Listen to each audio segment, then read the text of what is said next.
I'm going to read from Romans chapter 12, verses 9 to 12, just up front. Let me get my timer going. Okay, that's a voice recorder, but that's fine. Let love be genuine, abhor what is evil, hold fast to what is good. Love one another with brotherly affection. Outdo one another in showing honor. Do not be slothful in zeal, but fervent in spirit. Serve the Lord. Rejoice in hope. Be patient in tribulation. Be constant in prayer.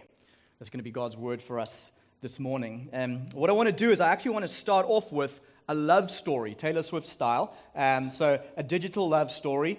These two people were young when they first met. You can see that's a Taylor Swift reference for those of you who appreciate that, like a 16-year-old reference. Come back with me, a digital love story. I want to rope you in here.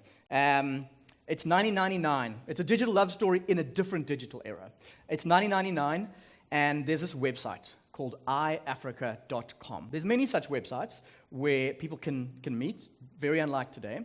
There's an 18-year-old whose username is Lee, and his real name is Lee, and he's an 18-year-old guy. And there's a 15-year-old girl whose username is Butterfly Kisses, not her real name. And Lee and Butterfly Kisses get chatting in a chat room. Now, for some of you, you're like, what the hell is a chat room? Back in the day, you didn't have profiles, you didn't have instant messaging, you didn't have public things at all. If you wanted to connect with someone on the internet, what you had to do was you went to a website like yahoo.com or iAfrica.com, and you went into this thing called a chat room. And in the chat room, there was just text. Okay, guys, this is the day when you wanted to download a photo, you clicked download, and you waited 15 minutes, and the photo loaded like that as you rang up your parents' internet, their phone bill. That's how it worked. So you went into a chat room, and it's just text, and there's a bunch of people with names and just text, and they're just typing to each other in this chat room, and it was incredible in the day. And eventually, you could chat to people, and then you could agree to chat with someone in that chat room privately, kind of like a direct message. So Lee and Butterfly Kisses, they got to chatting, and eventually, after their first conversation, and this is what you had to do back in the day, they'd say, okay, let's meet back in this chat room tomorrow at the same time, because you had to make a plan to meet in the same chat room. You couldn't just DM. So they did that, and they started to get to know each other over some time in these chat rooms, and eventually they moved the conversation out of iAfrica chat into email, and they started conversing over email. And they got to know each other, and Butterfly Kisses revealed her real name to Lee, and they found out all sorts of cool stuff. One of them, they realized, is that Lee had friends at her school. They didn't go to the same school, but Lee had friends at her school. And so they really got to know each other. Lee started sending physical love letters now by his friends to Butterfly Kisses at the school. They had still never met. Butterfly Kisses confessed to me this week that if you read her prayer journals, before they'd even met, her prayer journals were full of prayers. Father God, please let this marriage work out. Please let this happen. I am absolutely in love with this guy. He is the one. You have to keep facilitating this thing. And the next thing that our sovereign God needed to facilitate for Lee and Butterfly Kisses was for them to meet in person, and so they arranged it. Lee's love letters came through, and they arranged to meet at this place called Ratanga Junction. Some of you will know it. Many of you may not, but Ratanga Junction doesn't function like it used to anymore. It was this amusement park by Canal Walk. It's now just a bunch of flats and stuff. But it was like roller coasters and all sorts. And in 1999, it's probably 2000 by this point, they were having an under-18 rave at Canal Walk. It's a very cool 2000s kind of thing, right? And Butterfly Kisses went there, and she met the guys from school who are Lee's friends, and they were like, hey, what's up? So do you want to meet Lee? After like months of chatting and falling in love but never having met each other, do you want to meet Lee? And she's like, yeah, I'd like to meet Lee. And I said, okay, cool. He's over there. And they pointed to Lee, and he was on the stage at the rave, dancing away, and Butterfly Kisses turned, this is all historical fact, Butterfly Kisses turned to the stage to see the love of her life for the first time. And she says, as she turned to the stage, the rave lights like exploded behind him. And she says he was lit up in an angelic sort of fashion. And it was it. It was all confirmed. Sovereign God confirmed, this is the one for you. And they met for the first time. They started dating. And you can see them on the screen now. Our boys, Harrison and Andrew, call them Auntie Jackie and Uncle Lee. That's her real name, Jackie. Not that's Misha's sister. That's Butterfly Kisses. So it's a true story, and I say it because I am really grateful for the role that technology can play in bringing people together. I absolutely love these guys. They are some of the best people. I got the 13-minute voice note version of this love story this week to make sure I got all the details right. And so I just wanted to start off with that little thing. So you know when we get into relationships and social media today, you know off the bat I'm not a hater of online dating. What's that got to do with where we're at? If you are joining us, we are in week 4 of a series called Screens, Scrolling, and Spirituality. We're grappling with what it means to be disciples of Jesus in the digital age. And if you go onto our website, you can go to the next slide. We've stuck up a lot of the resources there. So that's our website, by the way, Common Ground Woodstock. Some of you have been going to Common Ground. That's not our website. This is our website. And you click on sermons, go here. The audio's there. The YouTube links are there. The slides, which I think some people have found them quite helpful with all the data and stats, as well as all the recommended books. They're all on the website. So feel free to head over there. But this week in our series, we're going to hit social media again. Last week, we were grappling with social media when it comes to processing news, interacting with truth. This week, we're going to chat all about relationships. In particular, we're going to just highlight friendship and romance. Yay. And if this is your first Sunday with us, we're stoked you're here. There's a lot that I can't catch you up on, but very briefly, a few highlights that I think will set you up well. In the first week, we said technology, when you think about it theologically and biblically, it can be both good and bad. It's not one or the other, depending on who's making things, why they're making things. And so as Christ followers, it means we need to be discerning in how we use various forms of technology, how we adopt them, if we adopt them or not. Because new technologies solve problems, but they create new problems of their own. So we want to ask a lot of good questions. And then we've looked at tons of stats about the link between the mental health crisis and screens, scrolling, screen time, all that kind of stuff. Social media as well has a unique role in that. We'll touch on it briefly today. And so the reality is we need to be really discerning as Christ followers. How do we make the best use of the time that we've been given? How are our devices, apps, certain platforms, how are they either helping us get caught up in the presence of God, spending time with God, or actually robbing us of joy in the presence of God? Are they helping us become more like Jesus or less like Jesus? Are they serving the message and mission of Jesus, or are they confusing things and maybe sending mixed messages? And I didn't realize until I kind of got into week in and week out how practical these messages were going to turn out until I was preparing them every week. Today is no different. And let me highlight that we're going to use the Romans 12, those 3 verses there from Romans 12, to interrogate social media through that lens of relationships, friendships, romance. But in your Bible, if you turn there physically, a lot of your Bible translations will start this section of Paul's letter, which is a very practical section of Paul's letter to the Romans, with the heading, Marks of a True Christian. And it's a longer section than the few verses we're camping out in today. But maybe this will be helpful just as a quick start here, especially if you're here, you're not a Christ follower, you're exploring, you're just asking questions, someone just dragged you here and you don't want to be here. We're glad you're here. You might not be glad you're here. We're glad you're here. But it might be helpful just to let you know what a Christian is. What are the marks of a true Christian? How do you make sense of this verse? Because a Christian is not someone who does certain things, acts certain ways, in order to be made right with God and to be accepted by God. That's not what a Christian is. That's not a definition of a Christian. Neither is a Christian someone who believes that God loves everyone just as they are, and that they're accepted as they are, and they can go about and do whatever they want. Neither of those things are Christianity. The one is basically religion. The other is basically irreligion. Christians believe what Paul calls, at the beginning of his letter to the Romans, the gospel, the good news of Jesus, that Jesus' death on the cross paid the penalty for our sin, the thing that has separated us from relationship with God, and we can be reconciled to God, start new life in Him through faith in Jesus. It's not doing things to earn God's favor. It's not just doing things. It is a separate, completely different thing. Religion will say to you, you must climb up. And the gospel says, no, God has come down. Okay? Religion says, you must do. and the gospel says God has done. But true Christians are not those who've just said a prayer once and then gone on with their life the way it was before they met Christ. No, their lives are marked with evidence. True marks of Christians. Signs of new desires, new pursuits, new ways. Christians are those who live differently. We act differently as a form of worship to God in response to His love, His grace, His mercy that has been given to us in Christ, not because of what we have done. So we don't do anything in order to earn it. And that might be really helpful for you if you're not a Christ follower, but even just a helpful reminder for those of us who are Christ followers.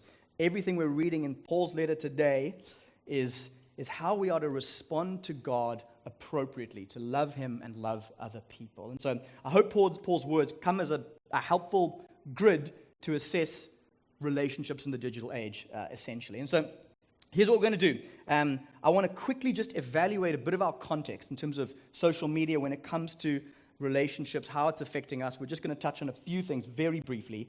We're then going to gather some questions from our text, and then we're going to put these things together, and we're going to evaluate friendship. We'll look at pros, cons, with some ideas of how we can move forward relationally online. And then we're going to look at romance, and we're going to particularly be focused on dating today. Now, for some of you in the room, you're like, I'm married, or you're like, hell, I'm never dating again, or whatever it might be. If that's not for you specifically this week, it is for you if you're going to be a part of this church, because we need to love and serve one another. We're committed to serving the next generation coming through, and this is going to be and is extremely applicable to them. And so we need to figure out how we can best love, serve, support people in this room right now and the generation coming through, the young Gen Zers and ultimately Gen Alpha that's following them. And so this is for everyone, even if at first you tap out when you're like, I'm done with romance. So, context, a few little things I just want to hit here when it comes to social media and relationships. We brought up dopamine addiction in our second message, and I just want to say it here and bring it up because it's actually relevant still. Dopamine is dulling us. Dopamine is dulling us. We've said 2 weeks ago, we're all basically dopamine addicts, and that's just the reality. The pleasure chemical in our brain is getting triggered by screens and scrolling and social media as well. And we spoke about the 7 Ds of all of this stuff and the despairs, but another thing we didn't mention there is that it is affecting us relationally. Patrick Miller, he's a theologian, he wrote this. Research shows that the more addicted you become to dopamine-producing behaviors, the less your brain rewards you for being in relationship with others. This is even true of rats. If a free rat finds a caged rat, it will try to free it. But if you allow that rat to self-administer heroin, it will no longer be interested in the caged rat. The heroin gives it a better high after all. And so, by doing nothing except being on our smartphones, we're already doing something, dulling each other to flesh and blood relationships, whether we like it or not. That's just the science. Let me show you a few quick slides here, just updating us where we are. None of this is crazy new to us, but it's just helpful to gauge. 1970, so what is that, 56 years ago, if my math is correct. It could be wrong, don't judge me. We spent 25% of our time with friends, 16% of our time with family, and then the rest falls, under that there. Obviously, online was 0% in 1970. You flip it to 2024, here's the next slide, and you'll see online, ridiculous. Like, you might not realize how much we spend online compared to how much we just spent with friends back in the day. So that's dominated. Friendship has dropped from it's still at number 2. It's dropped from number 1 to number 2, but significantly. Family, which was our number 2, has completely plummeted in the last 50 years. But it just gives you an exposure to how much we are trying to do relationships online. Obviously, a lot of that is work, news, play, whatever. But I think that's quite an insightful slide. Here's the next one. It's how couples met. And so you'll see 1940s. The red line, that's meeting online, all right? That's, what is it, middle of the 1990s. There we go. Okay, butterfly kisses happening in 99 there, so she's, right, getting in there. But, okay, met through friends was a predominant one from the 1950s onwards. Family, basically since dating culture, which is a thing, by the way. People weren't necessarily dating like we think of dating 100 years ago. Because of dating culture arriving in 1950s, family just completely dropped. Friends became the new norm. But pretty much everything has plummeted now, with online being the predominant way people are meeting each other, falling in love, and getting married. I mean, this is not stats of just married people, but it is couples. So it's just good to know. That is the reality. That is the context. Now, I said number one, dopamine is dulling us. That's just an effect of our screen time. But we're also that reality shows us we are far more connected digitally than we've ever been, and yet the stats show we're also far more lonely than we've ever been. The 2018 US Loneliness Index said that just under 46% of Americans said that they always or sometimes feel alone. Now remember, South African stats, American stats, when it comes to this conversation, are almost the same, if not worse, because the African screen time stats are the highest in the world, if you weren't here on week number one. The highest levels of loneliness among generations, millennials, and Gen Z. You guessed it if you've been following along with the series.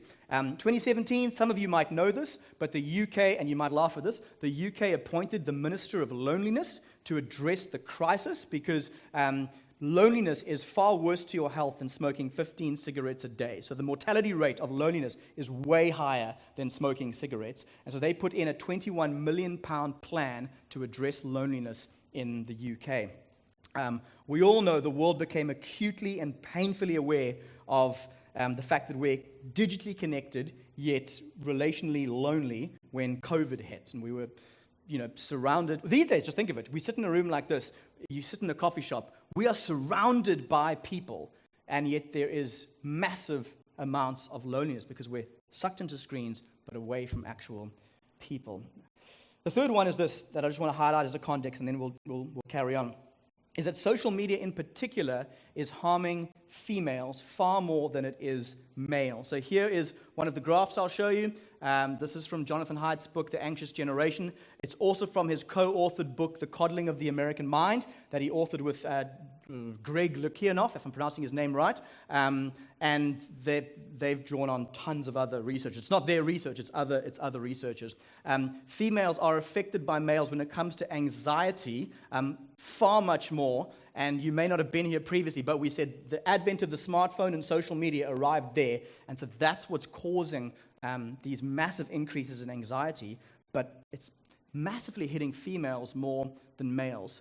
I was going to do a lot of the explanations of this now. I'm not going to. But the big idea is men and women are different. I know that's an extremely contentious thing in our culture, but it's true. And some of your professors at UCT just lied to you because they have an agenda. Men and women are different, and that tells you men and women are different, first of all. That just tells you. But what is causing that is part of that difference. And why is social media in particular affecting young girls, young women? Well, it's because one of the main reasons is this. Men are far more motivated by agency, whereas women are far more motivated generally by communion. Agency is that idea to achieve, gain status, competitiveness, power, dominion. Men want to conquer in general far more than women. Women are far more in general motivated by communion, the desire to connect, form bonds, participate in larger groups. And so men are far more prone to be sucked in digitally to things like video games and pornography because men are far more prone to sins like anger, violence, lust. Men and women are different. Women, on the other hand, are far more exploited by social media, and they're far more likely to sin in ways like envy, bitterness, jealousy. I'm not saying every woman is like this more than men and vice versa, but in general, that is the reality. And you can Google 4 ways social media harms girls more than boys, and you can get more of the details of why that is the case. One of them is that because of men's sinful desires of lust and domination, it puts women in a very vulnerable position in social media, online dating in particular. That's just one of them, but I'll point you to that. You can check out Jonathan Haidt. I'm sure he's got an article online. You don't have to get his book. But I bring this last point up, and all of it really, for us to be aware of ourselves and to be aware of others so that we can rightfully see other people and treat them appropriately and honor them appropriately, and be mindful of our interactions, whether they are friendship or whether they are romantically entangled. And that's in the real world and on the online world. Everyone good? All right. I'm sure I've triggered some of you there, and we'll deal with that later. Let's jump in now. We're going to chat about social media. We're going to do friendship first, and then we'll do romance. So, quick relook at our text. Let me just read Romans 12, 9 to 12 again. And I'll just want to pull out, literally just going to read out 9 questions that I think this text can give us, and then we'll jump in. Let's listen again. Let love be genuine. Abhor what is evil. Hold fast to what is good. Love one another with brotherly affection. Outdo one another in showing honor. Do not be slothful in zeal, but fervent in spirit. Serve the Lord. Rejoice in hope. Be patient in tribulation. Be constant in prayer. Here's a few questions which I think will help us think through social media relationally. We're not going to answer them, but we'll just have them in the back of our head. And I put them to you to chew on in your own way for your own purposes later in the week. Is my love genuine? Am I hating what God hates and loving what God loves? Am I loving this person with the affection of a sibling? This verse is obviously mostly talking about Christ followers loving other Christ followers, but we would hope that we would extend a large part of some of the stuff to those who aren't believers, especially genuine love. Am I honoring this person? Am I on fire for Jesus? Am I displaying and representing Jesus? Where is my hope? Do I have patience? How's my prayer life? I think all of these are very helpful questions for us to evaluate our relational lives. So let's jump in. Friendship. Apps, we're talking here, I mean, pretty much everything. Facebook, Instagram, TikTok, WhatsApp, obviously. Let's just evaluate some quick pros and cons.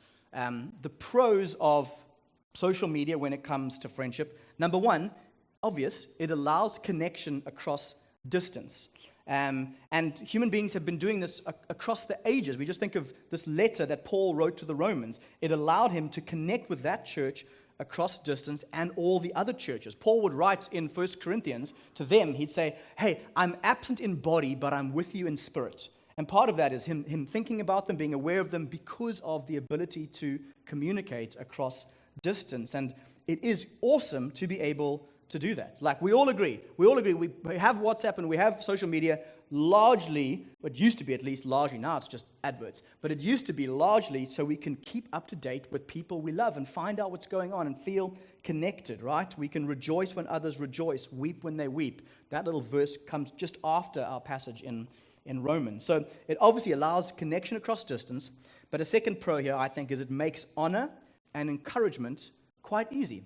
It's an amazing platform for that. It's so easy to be able to WhatsApp someone an encouragement. People far across the world would have needed letters, traveling distances of long times, whereas now we can literally think of someone, and encourage them. It's such an amazing way to to honor each other. I used to have a reminder on my phone every single day because one of my spiritual gifts is encouragement, and I had a reminder on my phone, encourage someone. And for like a year and a half, every day, that reminder would come up, and I'd think of someone from ministry team or life or whatever, and just think of something I can genuinely encourage them with, and send it. It's so easy and so awesome. You can also publicly honor people with posts. Back in the day, people didn't have platforms like we do now. We've all got a platform now which we can use for good or for ill, and we can honor people. We spoke the other week about praising what is good. We can do that for people that we know and love. We can honor them. Again, one I've done, I know, is literally being able to say, hey, I want to honor this guy, Ivan Stratham. Without this guy, I probably wouldn't know the Lord. But this dude was amazing. He was, I don't need to go into the details, but it's an amazing way to honor people in public. It's a beautiful, I think that's what honoring is. You can encourage people in private, but you honor them before other people. It's amazing. So those are just a few of the pros. There's probably tons of pros and cons that we're not going to get to today. Just a couple of highlights. Here's some cons that it's worth thinking through. Number one, it can undermine genuine love. These apps can undermine genuine love because it's always representation and it's never reality. It's always representation and never reality. It means you can't actually get to the depths of exposing the real you to someone and having them expose the depths of the real them to you. It doesn't allow a space to be fully known and fully loved the way that God fully knows and fully loves us and calls us to fully know and fully love each other. So it undermines genuine love in a way. Additionally, it can't fully capture affection. Now, we were convinced that it could, I think, in some ways over the years. But the reality is, likes, comments, videos even, they cannot match the emotions and the intimacy of a coffee with someone, a hug, sitting with someone and talking to them. It just can't do it. For years, I think we thought little hug emojis were really going to convey the depths of our affection for someone, and they just can't. The stats are showing it. People are lonely. People are lonely. I think it can also actually erode affection. So not just not be able to fully capture affection, but actually start to erode it in our hearts. So this is kind of combining the first 2 points, I think, because the more often we see other people's lives, we see the good, we see the successful being represented, it can start to breed a little bit of envy, a little bit of jealousy in us. It has this. It works against affection in our hearts. It works against genuine love for them. It can turn people into rivals. It has a really good way of doing that and just making us dissatisfied with our lives. But the person you've got to actually be frustrated with at the end of the day is the person whose life looks better than yours. And so it works against affection. And lastly, it breeds convenience. It breeds convenience. Meaningful connection is always inconvenient. Meaningful connection is always inconvenient, and meaningful community always demands high commitment. And these apps skew us in the wrong direction. We can easily have a few quick responses in bed, before we fall to sleep. It's convenient, but ultimately over the long term, it will rob us of genuine connection, genuine community with people.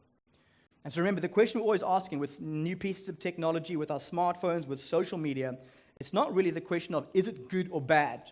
Theologically, most of these things can be both. The question we want to ask is, hey, is this serving my friendships? Is it doing the best thing for my friendships or not? And there's obviously lots of gray areas in between to evaluate. So here's a couple of quick ideas on friendship. What do we have? 3. I think we've got 3. Here we go. Number 1, use it as a supplement, not as a replacement. I'm probably preaching to the choir on this one, but I think it's just worth saying. If most of our interactions with people and friends are online, those relationships just will, by definition of how it all works, they will just be weaker than they would be if you were with them in person all the time. And I think we know this. But we've got an advantage. We've got an advantage to video call each other. When work is pushing you to 7 p.m. at night and Cape Town traffic is getting crazy, we can video call. Nick and I, end of last year, we had a video call, and we were like, oh, this is lekker. We don't need to meet for coffee this week. We still should meet for coffee, but my point is, it can supplement. It can supplement things in a great way. WhatsApping is great for chilled conversations, information conversations. It's not going to be great, though, for heart-to-heart chats. It's not going to be great for crucial conversations, and so it cannot replace, but it can supplement in certain ways. The second one is this, and this might challenge a few of you in the room, and think on it. Prioritize proximity. Prioritize proximity. God has placed each and every one of us in a time and a place for a purpose. Go read Acts 17. It's very, very clear. He's established the times and the boundaries of where we live so that people might find God, or us might find God. And the thing with the connectivity of the internet is it makes us overreach relationally. It makes us overreach relationally, which tires us out. It thins the depth of our friendships, and it can end up causing those who are right next to us to feel lonelier than they need to feel because we are so stretched thin relationally. And so the urge here is for us to recover what guys call a theology of place, that actually God's got me here now for a purpose. I should prioritize proximity. who is around me, because we can honor and genuinely love those around us if we choose to live in the season God has us in.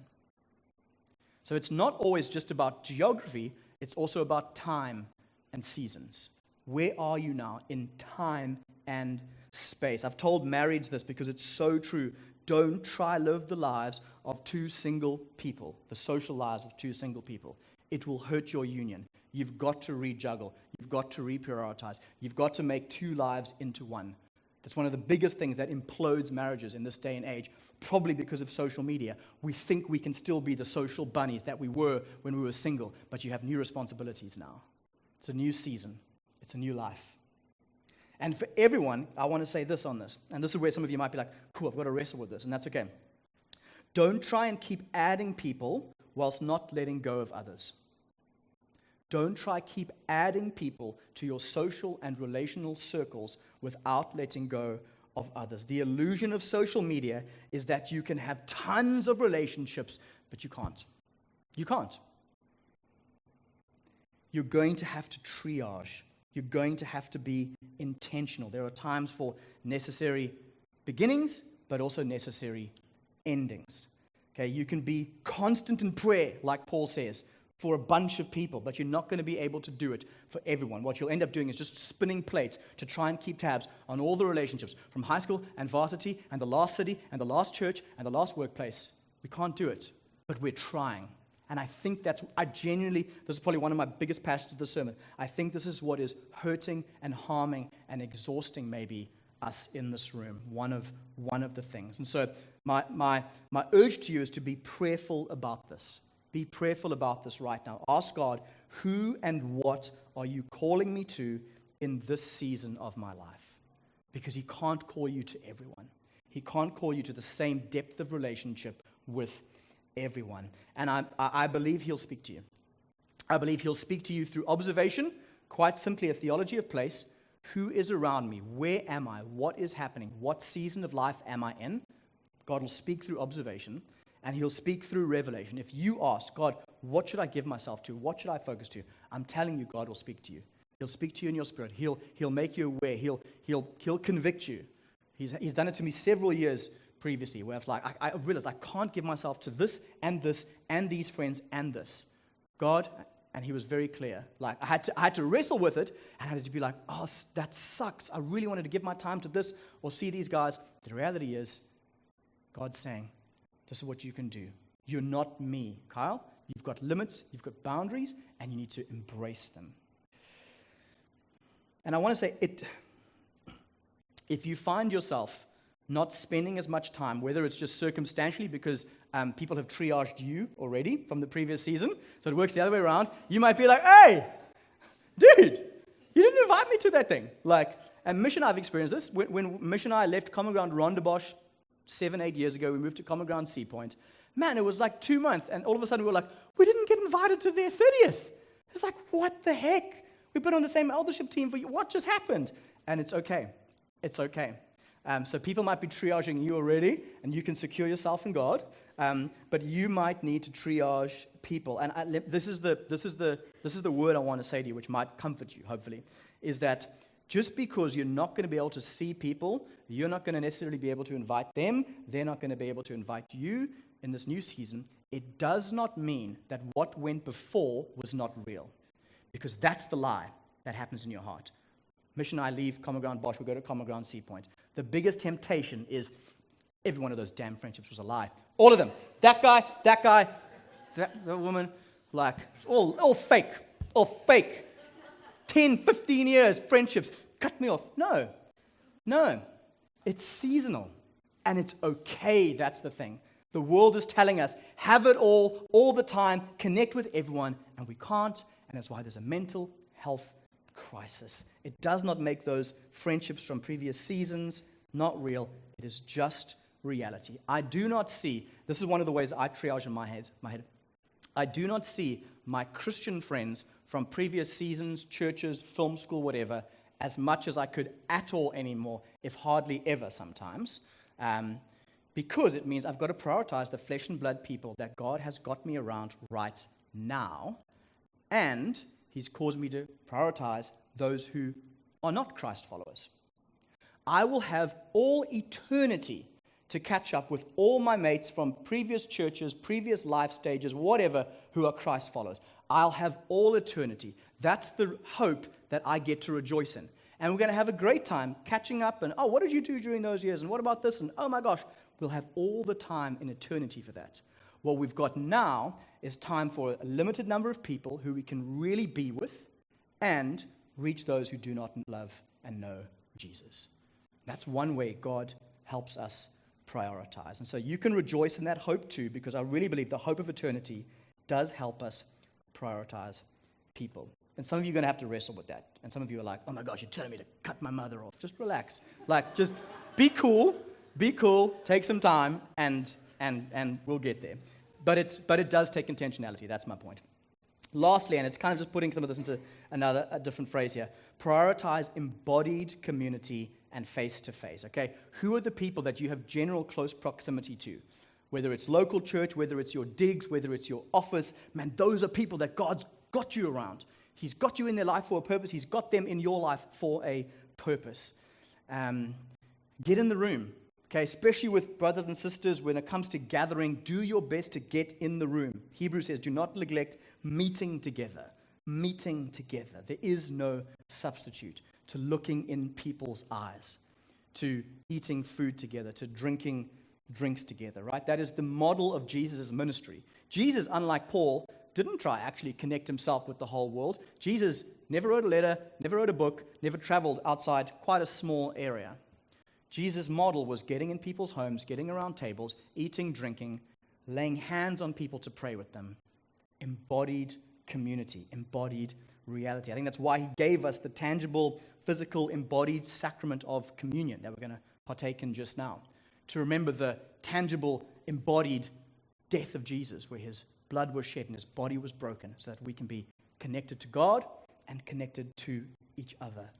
And being connected to God and being connected to each other is for our joy. That's what God's after, remember. God's agenda is for our joy. So let me land the friendship thing with a quote from J.Y. Kim. I've forgotten which books I got these from. This is probably scrolling ourselves to death. He's a theologian with a cool name. Here's his quote.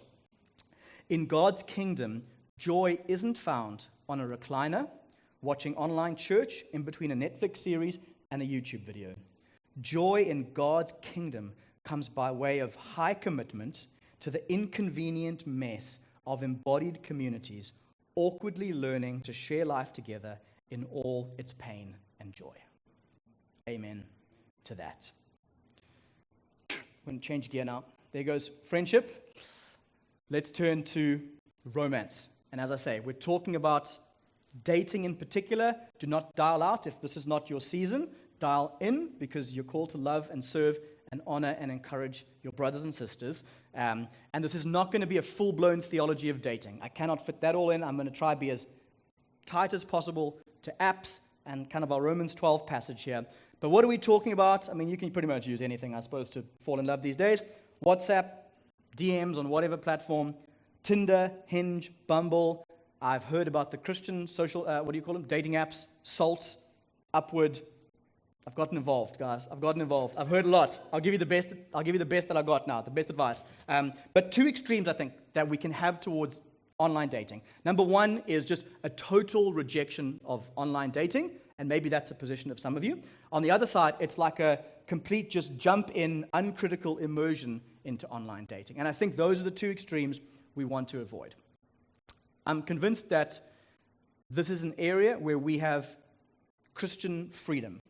Some people want to go for it, others do not, and I don't think we should be binding each other's consciences either way with a you can or you can't do this. But I do think if we are going to choose to engage, let's engage as wisely as we can and go in with open eyes. I do believe that God is sovereign over all these means, and that's why I showed you Jackie and Lee at the beginning, butterfly kisses. Okay, so some pros of online dating, online apps. Here's two. Your access to a potential spouse is increased. Your access to a potential spouse is increased. And in one way, that is a pro, okay? Lots of connections start online these days. We looked at all the maps there. And that's that's fine. And if you are in a smaller church community, this is a smaller church community or something like that, and you're wanting to seek out moving towards marriage, your options and chances, in a sense, of finding someone are increased because of this. And so in one sense, that is a win.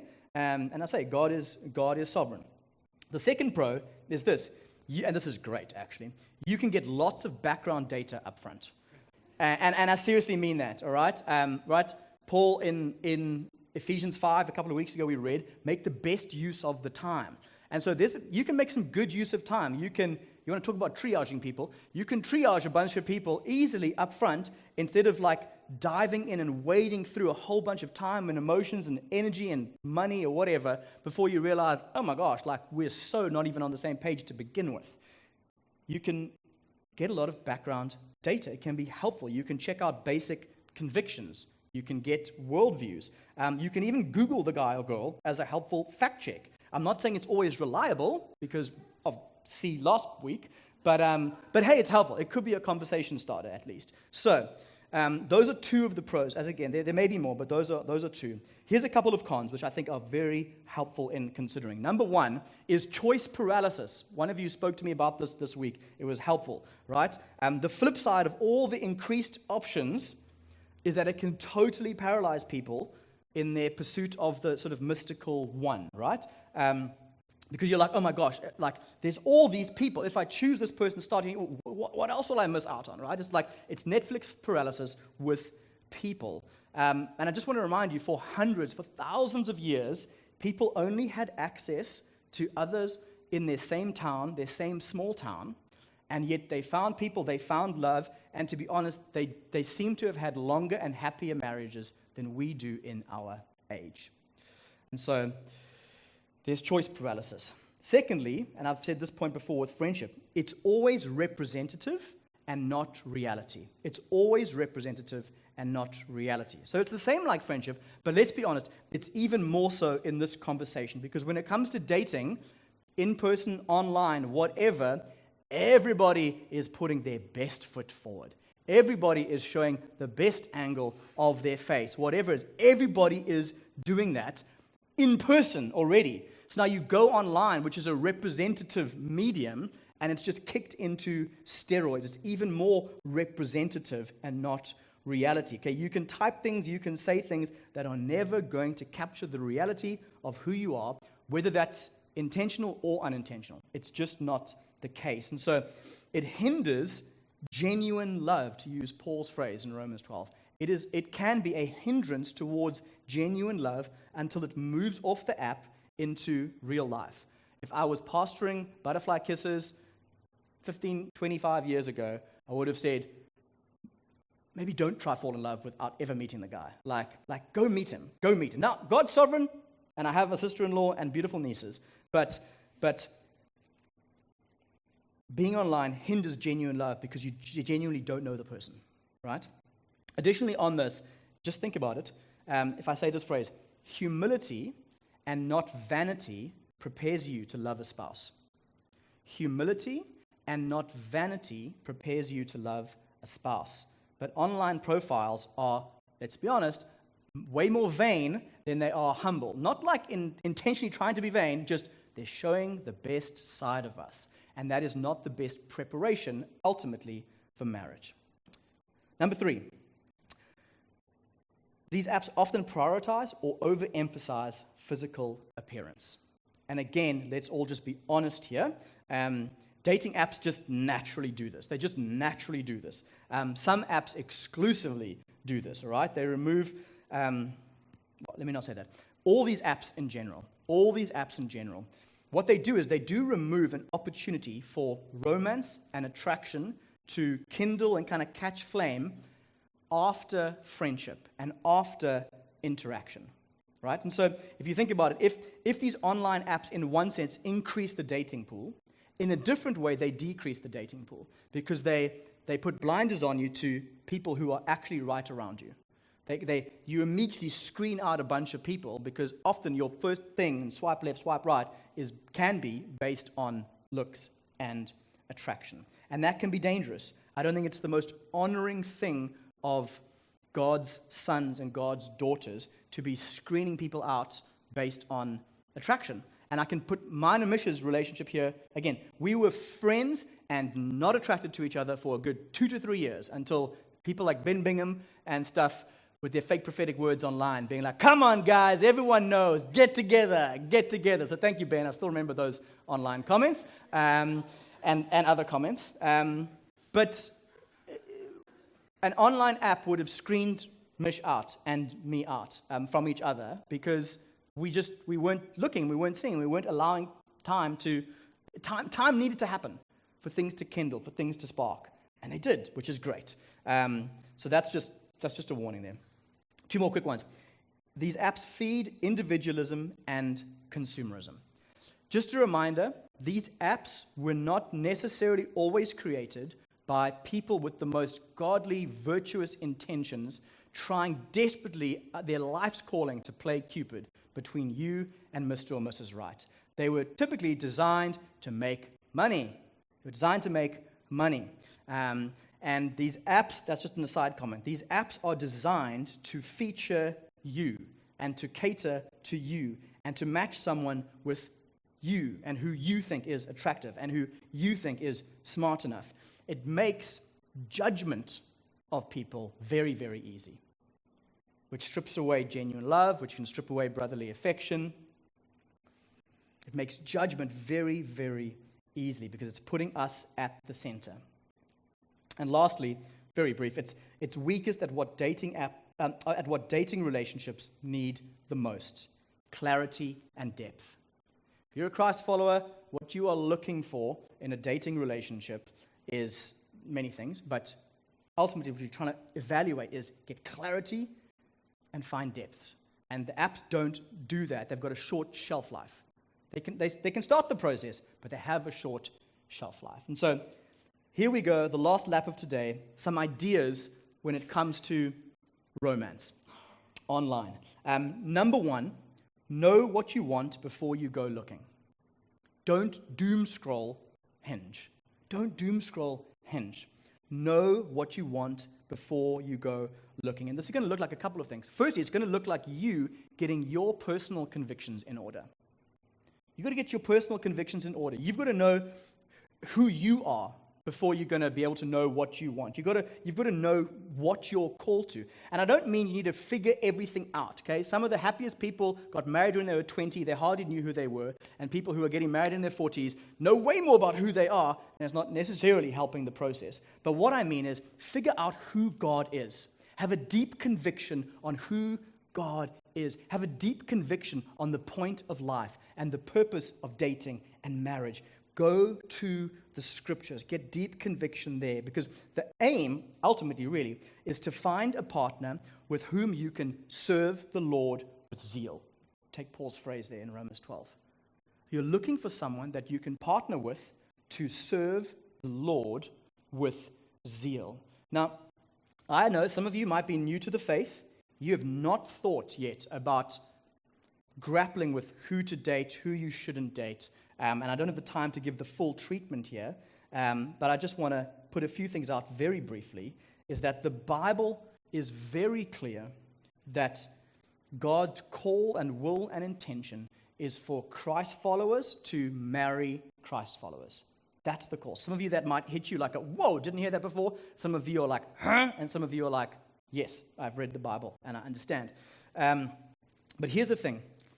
You need zeal for Christ. You need to find someone who also has zeal for Christ, so that A, you can serve together, but that person can stir your zeal. If you want to lose your zeal for Jesus, you want to lose your enthusiasm and your spirit, it just happens naturally. You don't need to do much for that to happen. That's why you need to stoke the fires of your faith. You need to fan the flame of who God is and what He's called you to. And that's why the scriptures are so clear. Marry someone who can do that for you. Marry someone for whom you can do that for them. It's a non-negotiable. And hopefully you can go further than that. You can have some of your more nuanced convictions around God and ministry and life and the Spirit and what He's called you to. That will be super helpful, right? If you want to be Mr. Indiana Jones and go off and live in the jungles of Peru, know that before you start hitting on City Slicker Jane and, whatever. And then, 2 years later, oh my gosh, you want different things. No. Use the data. The data's there. Know who you are. Know what you want before you go looking. Use the tools. Then choose the right app, okay? Choose an app or a site or whatever that allows you to also highlight things like character, like intellect, like values, not just looks. Now, I will take a moment to talk about the Christian dating apps here for a moment, okay? Salt and Upward. Learned about them this week. Very cool. I'm sure they are, and I can change my mind on this tomorrow, so don't hold me to this. I'm sure they are lovely, and I'm sure best intentions and far more less capitalistic in their intent and motivations for being created. The only problem with them is there's actually just minimal people on them. So, and people in this church have told me that, right? So you'll go, I'm gonna be a good Christian. I'm gonna do the Christian dating app, right? And then Brazil. Hey, we love Brazilians. We love Brazilians. Just date the Brazilians in the room. Date the Brazilians in the room. You don't need to be matched. Okay. Oh, Alaska. Like, it's fine. Mish's uncle lives in Alaska. We can connect you. We can make plans. But what a mission. That defeats the whole purpose, right? It's crickets on those apps, okay? So rather, if you're serious about serving Jesus, but also finding someone, rather go with something, I'm very hesitant to throw out suggestions here, but rather go on something like Hinge, all right? You can make Christianity your kind of deal breaker, and then you can start from there. But here's my next advice. For once you've put Christianity as a deal breaker, and you've been matched with some lovely Prince Charming dude who is also a Christian deal breaker, start reading between the lines, because Christian can mean many different things to many different people.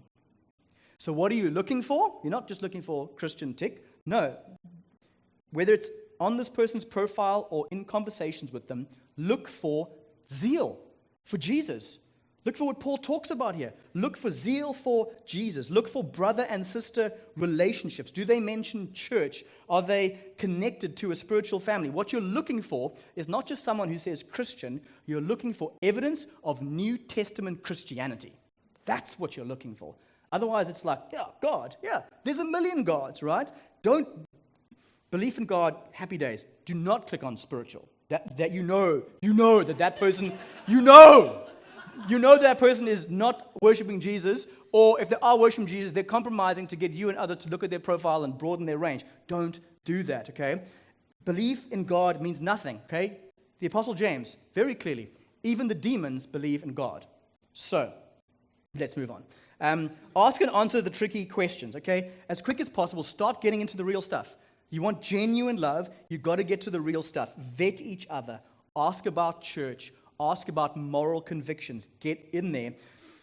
Don't let desire for companionship overrule your zeal for God. That's probably one of the overarching things we can say here. Don't let desire for companionship overrule your zeal for God. Answer and ask tricky questions, and then meet face-to-face as soon as possible. Some of you, for this might be scary. For some of you, you're like, nah, man, it's my 15th Hinge date this month. I don't know. But it's a necessary step.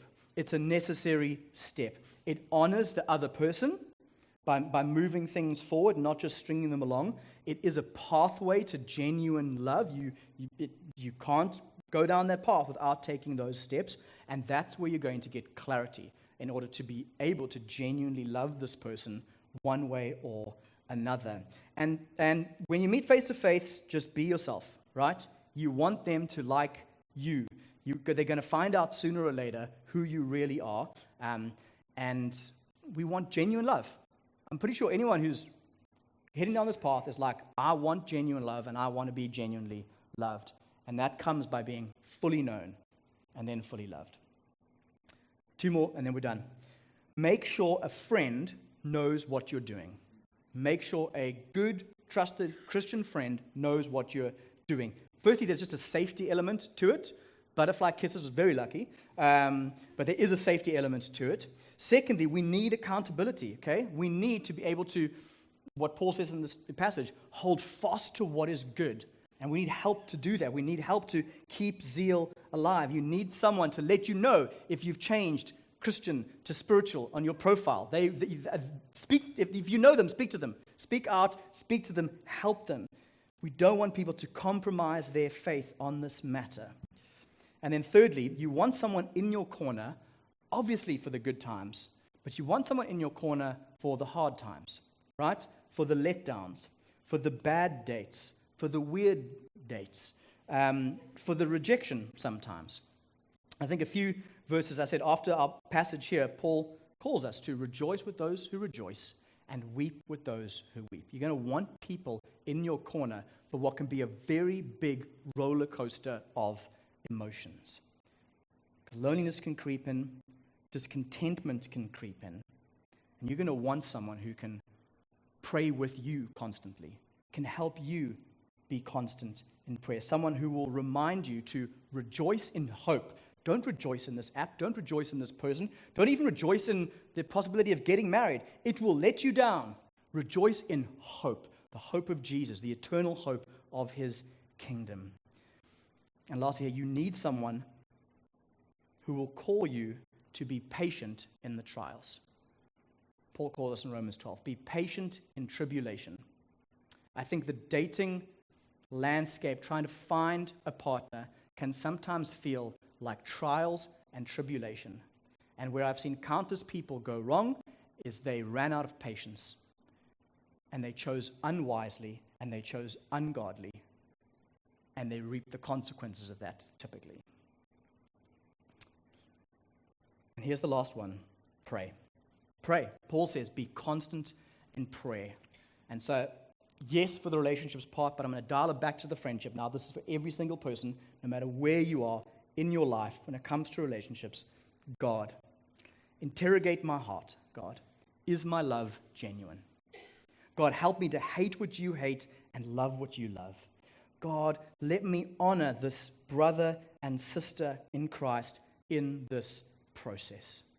God, what would honor and dishonor actually look like in this scenario? God, stir up my spirit and my zeal for you. Help me represent you well to this person and the world. God, keep my hope in you. Keep my hope in you. Keep Jesus and the gospel at the center of my pursuits. God, grant me patience and trust in you in this process. Satisfy me in your love.